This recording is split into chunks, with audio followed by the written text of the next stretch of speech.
guys! Welcome back to my channel. So, quick update lang tayo guys kasi madaming nagtatanong sa akin kung paano daw ako naging trader at paano ako natutong mag-trade or paano ako napunta sa trading at paano ako naging profitable.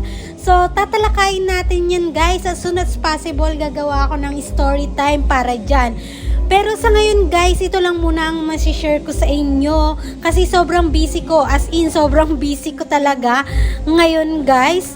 Pero gagawa natin yung ng way para ma-share ko sa inyo. Pero ngayon, ito muna yung may share ko sa inyo. First rules in trading guys is kailangan kilala nyo ang sarili nyo as a human. Ayun yung pinaka-importanting bagay bago ka pumasok sa trading guys. Yung kilala mo ang sarili mo. Kung aggressive ka ba or slow movement ka ba pagdating sa market. Trading kasi is negosyo. Please subscribe and if you like this video, click for more.